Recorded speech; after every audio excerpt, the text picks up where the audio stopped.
basically one of the most recent records, the singers have written the lyrics, but we discuss topics all the time. But Tommy could elaborate more on the new album, the lyrics and stuff. About what's coming from Thomas, which was this psychological aspect of the human mind, where everyone has a shadow, and the less you embody it, the blacker and darker it gets.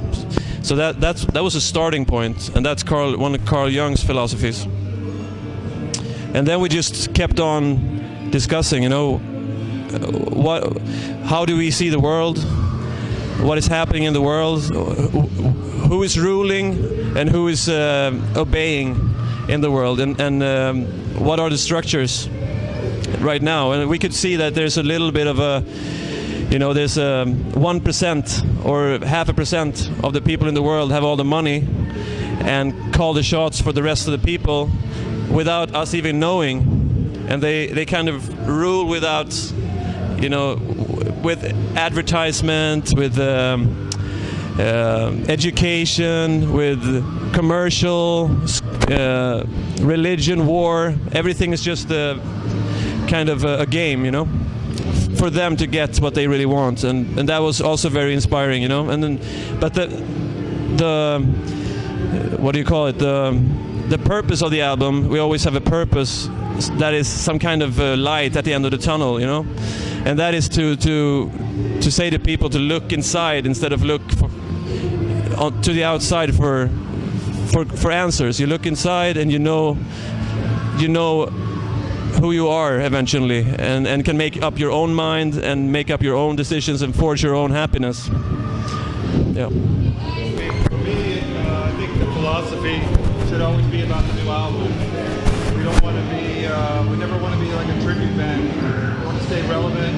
So every album cycle, on our headliner tours, we always play a lot of new songs. And then we bring in songs that we think fans want to hear from the past. Festivals are a little different, depending on the country, and like depending on the country, we might play more fast songs versus mid-tempo.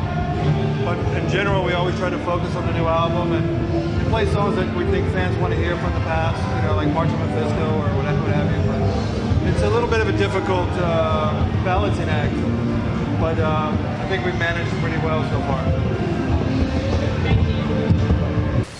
When I first heard that I was going to be singing on the album, I cannot tell you how excited and honored I felt. I cannot believe of all the most amazing women out there that they wanted me to sing on this album. It was a huge honor. You know, I love KAMELOT, and now what do I want to say in the music?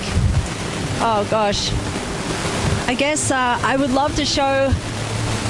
When people look at a girl, sometimes they judge a book by its cover, but then when I get out on stage and I let out that first growl, the look on people's faces. I love teaching people never to judge a book by its cover. I've always wanted to do music. I started out playing guitar, and but I've always loved metal, and when I had a little side project, and when I first was able to get on the microphone and scream, that's how I knew what I wanted to do. It was so therapeutic, and